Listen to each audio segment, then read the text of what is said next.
Okay, so I want to go ahead and fast forward to current day, as far as So, you worked for a local promoter, booked local bands, helped the local metal scene even become huge in Denver. And then unfortunately, that kind of your job kind of went away. Yeah. Most of the bands went away. I mean, there's only a couple left from 10 years ago or whatever of this, from that scene.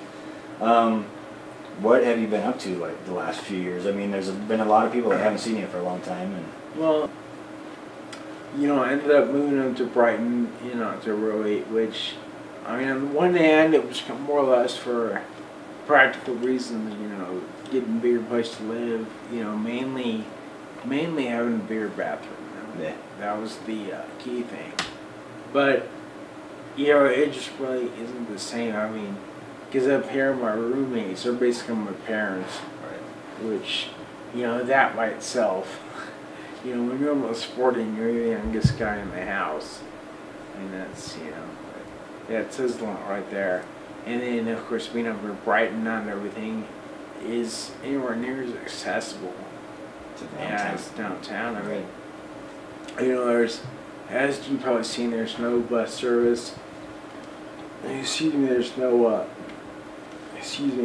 there's no accessoride service either. And, of course, you always get a cab, and I think accessoride does have some discount with the cabs, but at the same time, cab drivers are such a crapshoot.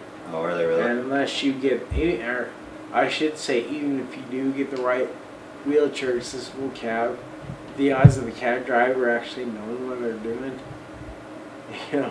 So it's almost impossible. impossible None, yeah. for you to get around unless your parents or one of your friends gives you a ride somewhere. Right? Well, and like with going downtown, or not downtown Denver, running downtown Brighton. Downtown Brighton. I have to take my power chair, which means, I have to drive on the shoulders of the highway, which it really isn't too bad. Yeah, you were telling me that on a 2-lane highway, you have to drive on with all these cars flying by you. You have to take your wheelchair on the side. That's crazy that you have to do that.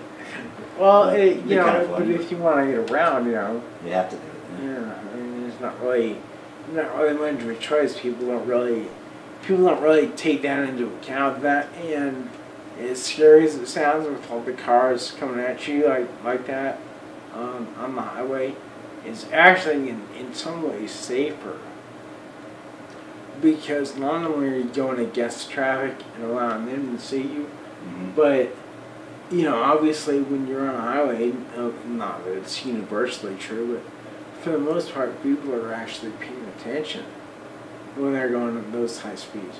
But when you're on the side streets and the subdivisions, it's a different story. And I've had a lot more close calls in those areas than I have on the highway. I mean, there's been a few kind of close calls, but nothing really too life-threatening, you know what I'm saying?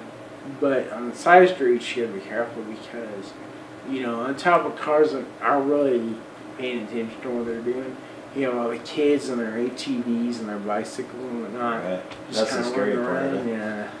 Wow. That's So, crazy. that's what you have to watch out for right there. Oh, sure. Because, I can't tell you how many near misses I've had with that, just some dumb, brain dead, high fructose syrup, addicted, kids probably, 10 times fatter for his age than they should be. Right. You get them running around, you gotta, I don't know whether, excuse me, I don't know whether to dodge these kids or get on a harpoon, what.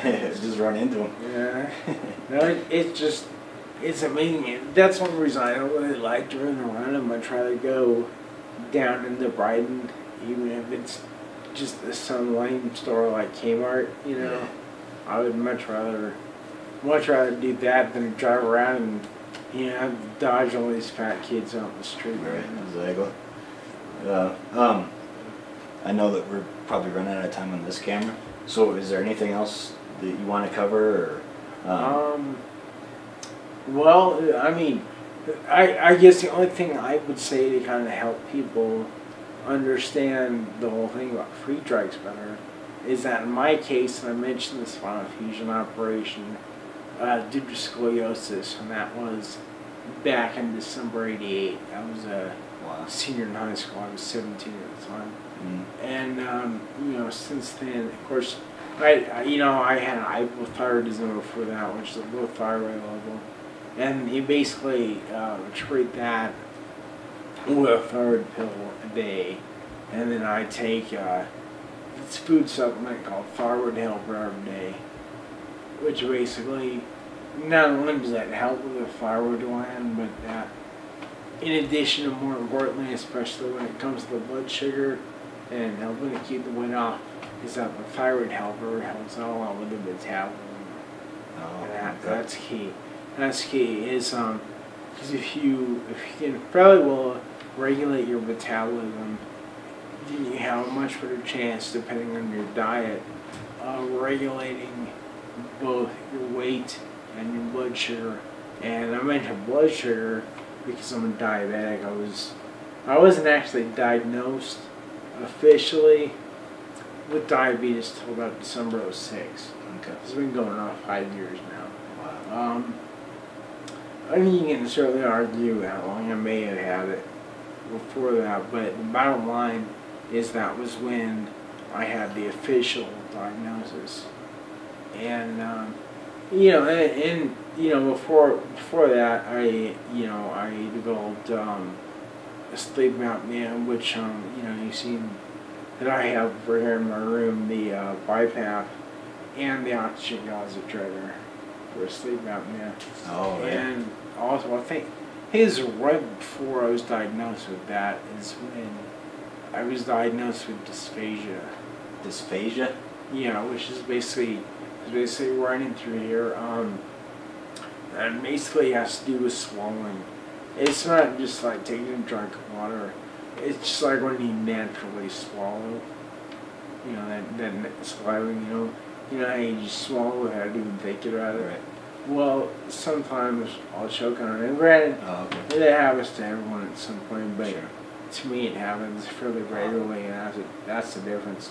So it's not just occasionally, it's just a regular part of my life. And it kind of helps when you're drinking stuff that has a thicker consistency to it.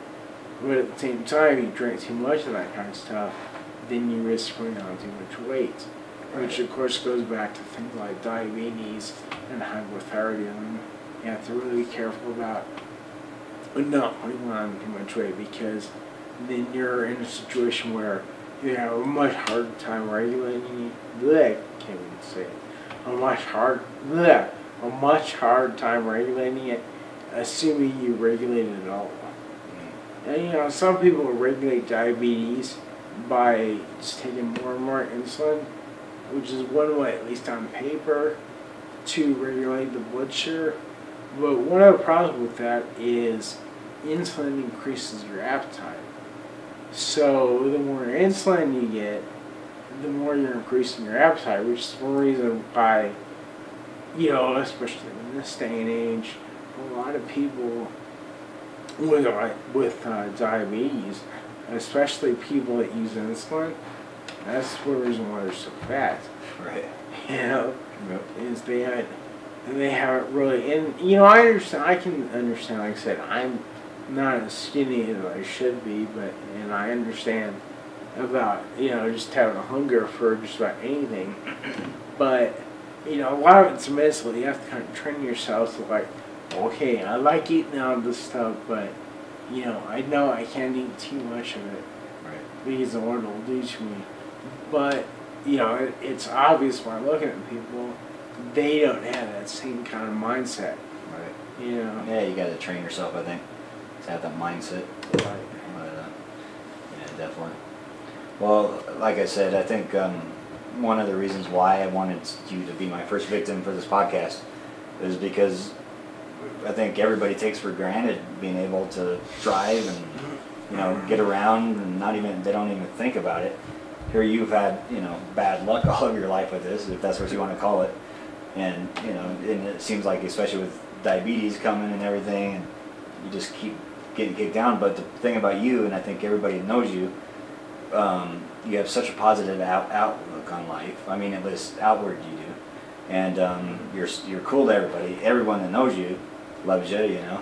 So that's why I want to interview. I mean, to show people that no matter what the circumstances, you know, look at Russ Austin. He's been through hell and back, you know, and you're a trooper. So I look up to you. I mean, I know a lot of people do. All right, and I appreciate that. And you know, it's tough a lot of times to, you know, I let all the health problems catch up to me too much. Like, for example, that one girl that I was telling you about, that, you know, that was, at least, well, or so I thought anyway, was a good friend of mine for a long time. And I'd known her, I mean, I'm quite a bit older than she is, and I'd known her, I think she was working for her grandma, and her grandma was the manager of the apartment complex I lived in at the time. And I think she started working for her grandma when she was, what, 16, maybe 17. Oh, really? You know, and we, at that time, it was just that kind of thing where we just kind of knew each other in passing in the hallways. Mm-hmm. You know, and I knew who she was, I knew who her grandma was, of course, and but beyond that, I hadn't really, you know, really paid a lot of attention to her, and she had her own life, you know, and we just kind of became friends, and just got to the point where, about 3 long story short, we're not friends anymore. And I think a lot of it, well, I wouldn't say a lot of it necessarily, but I know a good part of it was I just kind of let all of my health problems and just kind of cloud my judgment, you know what I mean? And, you know, I mean, obviously, if I could take some of that back, I would, but, you know, it's probably just for the best for both of us that we're no longer friends. Sure. Yeah. So, ladies, he's single. Well, yeah, but her and I were just friends. Oh, sure. Yeah. We're not actually in a relationship. Right. So. Yeah, I mean, that's tough. It's, you always wonder who your true friends are, I'm sure. Yeah. You know.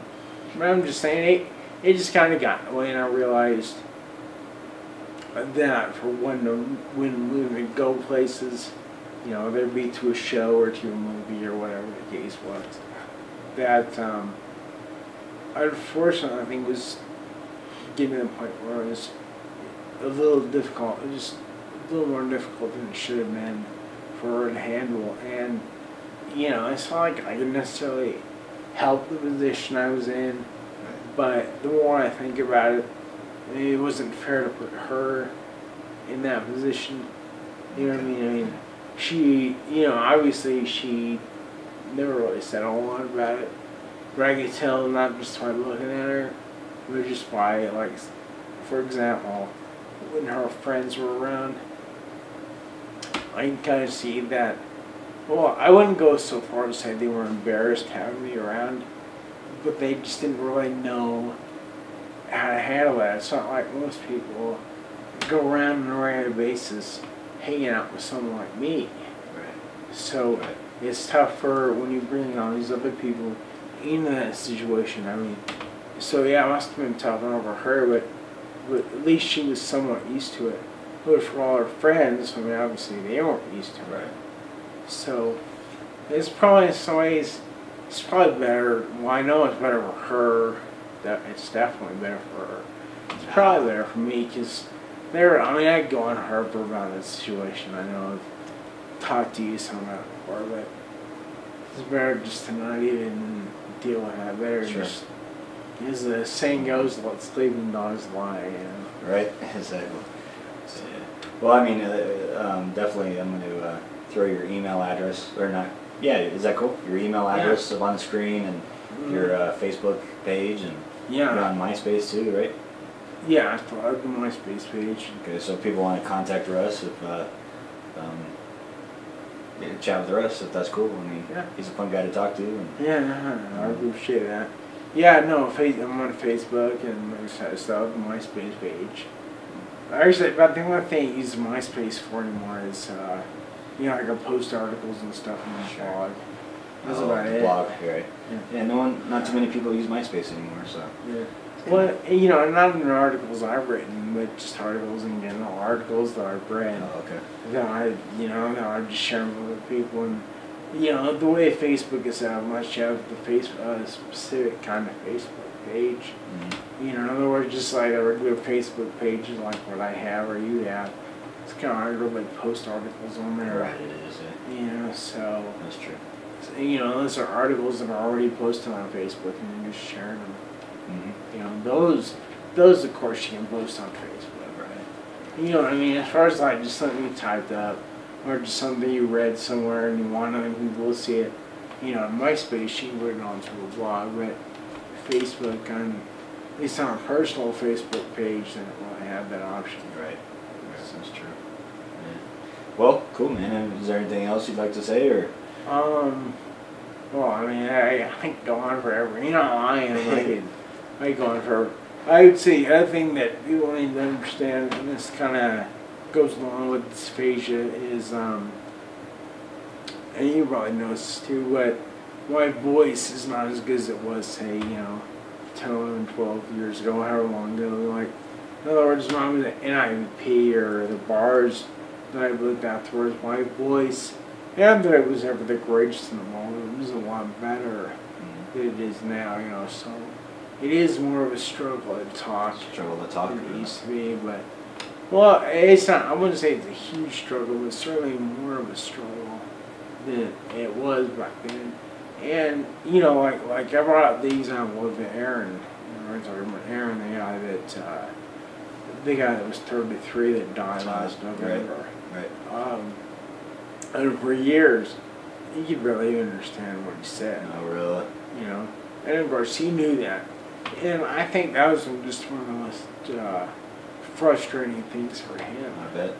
You know, because he was a smart kid. I mean, you know, college educated, worked for Hewlett Packard for a while. So, I mean, you know, this guy, you know, I would say he was sharper than me, much sharper.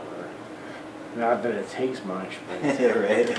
You know, yeah. But he was definitely sharper than I was, I would say. But yeah, I can just see how frustrating that was to try and talk. You know, you got it all up here, but it just isn't coming out. That would be tough. And I noticed in the last couple of years, especially the last 6 months or so, that a lot of what I have in my head, I just, you know, it's not much harder to get out. Right. And that's tough. That's tough. Man. So yeah, I just want people who watch and listen to this to know that I'm not retarded and I just sound like it. I just sound like it. So. No, you don't sound. See, I can understand everything you're saying. So it's yeah, it's not the voice you once had 10 years ago, but you know, no one can understand what I'm saying. So yeah, I either, mean, so. as far as, well, of course, I don't really like talking on the phone much to begin with. Right. You know, but the amount of phone work, especially back in the days of working at NIVP, you know, where I was not only making the calls and taking the calls about booking and everything, but I was also, if you remember, basically the receptionist. At least when we had the old office on Lafayette and the office in the back of what is now Independent Records. Right. You know, in those days, obviously I was the main guy. I mean, now around the last, 8 or 9 months that I worked at NIVP, I was over at the Ogden. So yeah, I answered some phones at the Ogden, but it was mainly, most of the calls that I answered were from me. Right. You know what I mean? So you didn't have to do that too much. Right. Well, and it was a big difference as your calls mainly for me, whereas before I was answering calls pretty much for everyone else. And only some of the calls were for me. So that was the thing. So there was that big transition in there. Sure. So, and the point of all that is, you know, in part it was because I was in so much practice, but my phone voice was a lot better. I mean, there's no way I could do all that now. Right. It'd be tougher, huh? I mean, I could drink gallons of water, but then I'd be in the bathroom the whole time. So. Well, you put your phone in there. Yeah, there you go. Yeah, well, excuse the noise. Yeah, exactly. Well, cool, man. I really appreciate you doing the interview for me. We should probably wrap this up, but Okay. but yeah, definitely, and I look forward to chatting with you again and hanging with you soon. All right. Sounds good. All right, cool. Thanks, Russ. You bet. All right, cool.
Faces from a memory.